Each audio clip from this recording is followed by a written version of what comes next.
जा रहा था। उनकी ये मांग थी कि उनकी तहसील नगर फोर्ट है और उपखंड कार्यालय देवली है। देवली उनके प्रेजेंट लोकेशन से काफ़ी दूर है, तो वो अपने उपखंड कार्यालय को उनियारा करने की मांग कर रहे थे। इससे पहले भी उसी तहसील से उनियारा से ही हमारे पास इस तरह की मांगें आई थी। उनको हमने राज्य सरकार को आंकलन करके भेजा भी था और राज्य सरकार के द्वारा 2 पंचायतों को सही उनियारा मुख्यालय से जोड़ा भी गया था। पहली बार ये मांग 30 अक्टूबर को ग्रामवासियों ने हमारे सामने रखी थी। अनफॉर्चुनेटली उस समय आचार संहिता प्रभावी थी, तो एसडीएम ने उनको यही आश्वासन दिया था कि आचार संहिता के बीच में तो हम आपकी मांग आगे नहीं भेज सकते, आचार संहिता के बाद हम आपकी मांग को आगे उठाएंगे और जो भी प्रक्रिया होगी उसको पूरा करके आपकी मदद करेंगे।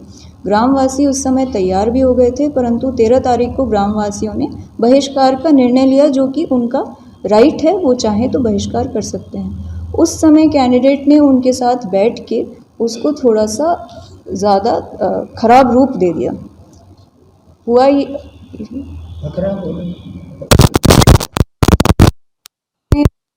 मांग करी थी कि कोई भी मतदाता मत का प्रयोग नहीं कर सकता है। मैंने उनसे बात करने की कोशिश की, 6 बार मैंने उनको मिस्ड कॉल किए, लेकिन उन्होंने फ़ोन नहीं उठाया। फिर मैंने अपने एरिया मजिस्ट्रेट जो कि एसडीएम मालपुरा थे उनको मौके पे भेजा।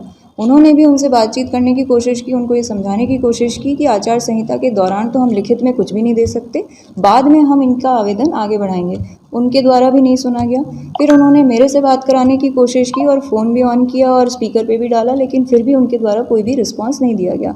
कंटिन्यूअस उनकी यही मांग थी कि कलेक्टर यहाँ आके लिखित में आश्वासन दे। लिखित में आश्वासन देना बिल्कुल भी पॉसिबल नहीं है, क्योंकि जब हम चुनाव ड्यूटी पे होते हैं तो सरकार या किसी एक पार्टी की तरफ से हम कोई भी लिखित आश्वासन नहीं दे सकते, वो एक इलेक्टोरल ऑफेंस माना जाता है। ये चीज़ मैं समझाने का बार बार प्रयास कर रही थी, लेकिन उनका एक ही मुद्दा था कि आके लिखित आश्वासन दिया जाए। देखिए, लिखित आश्वासन आपने कहा कि इलेक्शन आचार संहिता की ये पॉसिबल नहीं था, क्या वो आपकी बात सुनने को भी तैयार नहीं है? मतलब पूरी बात ये है। मैं यही कहना चाहूँगी कि मैंने स्वयं ही फ़ोन किया, नहीं उठाया। मैंने एसडीएम को भेज के समझाने की कोशिश की, नहीं माने। मैंने एसडीएम से कहा कि मेरे से आप बात कराएं, वो भी नहीं हुआ। फिर मैंने एसडीएम के साथ जब ये घटना हो गई तो एसडीएम को बुला के मैंने अपने एडीएम को भेजा। एडीएम साहब भी पूरी रात जब तक ये पूरी घटनाक्रम रही, एडीएम साहब भी वहीं रहे। उन्होंने भी बार बार उनसे बात करने की कोशिश की, परंतु वो बिल्कुल मानने को तैयार नहीं थे। उनका एक ही था कि हमें लिखित आश्वासन मिले, जो कि पॉसिबल नहीं था, और ये चीज़ वो भी जानते थे। और इसको एक तरह से एक मुद्दा बनाया गया जिसके बहाने सारी घटनाक्रम। ताज़ा हालत बिल्कुल ठीक है। अभी ज़िले में पूरी तरह से शांति है। सारे जो जाम कुछ लगे हुए थे कल समर्थकों के द्वारा, वो खुल चुके हैं। पूर्ण रूप से शांति है। नरेश मीणा को पेश करने की अभी बात चल रही है। एसपी साहब और जो अपने कोर्ट हैं उनके बीच में वार्ता जारी है।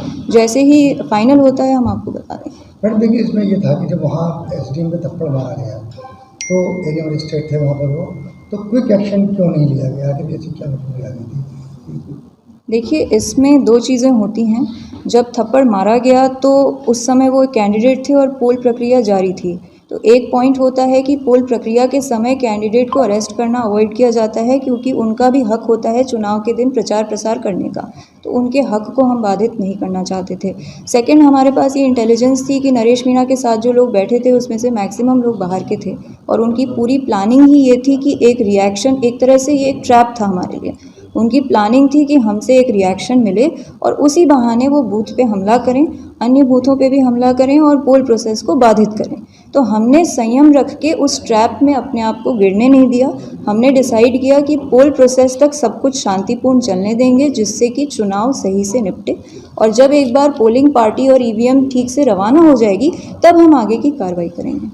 ठीक है, जो इंडिपेंडेंट कैंडिडेट नरेश मीणा बार बार ये कहते हैं कि वो इसलिए भड़के कि 3 लोगों का वोट ज़बरदस्ती डलवाया गया हो, और इस तरह की बात भी आ रही है कि आज एसडीएम मालपुरा उनके तरफ उनको बयान जारी किया गया कि मैंने दबाव में सब कुछ किया है, तो क्या सच है? नहीं, आप उस क्लिप को खुद ही देखें, मैंने भी देखा है। एसडीएम ने बिल्कुल नहीं कहा है दबाव में। उसने कहा है कि डीओ मैडम ने मुझे कहा कि जाके लोगों को मोटिवेट करके वोट डलवाएं। डीओ और एरिया मजिस्ट्रेट और एसडीएम का काम ही होता है लोगों को मोटिवेट करना। हमारी चुनाव आयोग से डायरेक्शंस होते हैं स्वीप के। स्वीप का मतलब होता है कि लोगों से जाके वोटों की अपील करना, पोस्टर्स लगवाना और अधिक से अधिक मतदाताओं को वोट देने के लिए लाना। उसके लिए उस दिन हम एक खेला टोली भी लगाते हैं जिसका यही काम होता है कि घर घर जाके लोगों को रिक्वेस्ट करें कि आप वोट दो।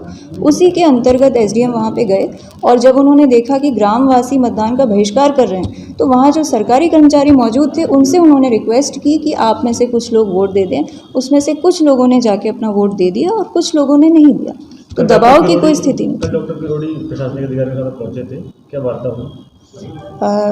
डॉक्टर साहब वहाँ पे पहुँचे थे, ग्रामवासियों ने अपना पक्ष उनके सामने रखा था और उनके द्वारा भी समझाइश की गई। ग्रामवासियों के द्वारा उनको आश्वासन दिया गया कि जो भी नुकसान हुआ है और यदि उनके साथ जो भी घटनाक्रम हुई है उसमें ग्रामवासियों को कोई मेजर नुकसान नहीं होने देंगे। उनका जो भी नुकसान है उसकी भरपाई जैसे हो सकती है वो भरपाई भी की जाएगी, जो आंकलन हो सकता है वो आंकलन भी किया जाएगा और शांति का माहौल बनाया जाएगा, इस तरह का आश्वासन दिया गया। देखिए, पुलिस कानून अपना काम कर रहा है, जिस तरह की आगे कार्रवाई होनी है। इलेक्शन कमीशन से किस तरह की आगे कार्रवाई की कुछ? इलेक्शन कमीशन के द्वारा इस बात की सराहना की गई है कि इतना वायलेंस होने के बावजूद पोल प्रोसेस को बिल्कुल शांतिपूर्ण तरीके से निपटाया गया। पोल प्रोसेस में कोई भी कमी नहीं आई, कोई अड़चन नहीं आई। हमारी मशीनें भी जमा हो गई और स्क्रूटनी की प्रक्रिया भी कंप्लीट हो चुकी है और 23 तारीख को हम आराम से काउंटिंग कर सकते हैं बिना किसी व्यवधान के। चुनाव आयोग ने भी और सीओ साहब ने भी इस बात को सराहा है। किसी आचार संहिता के उल्लंघन करके कैंडिडेट के विरुद्ध किस तरह की कार्रवाई को प्रस्तावित किया गया है? अभी कुछ एफआईआर कैंडिडेट के अगेंस्ट की गई हैं और बाकी हम पूरा स्थिति का आंकलन करके और वीडियोस देख के जो भी एडिशनल चार्जेस हैं वो बिल्कुल फ्रेम करेंगे।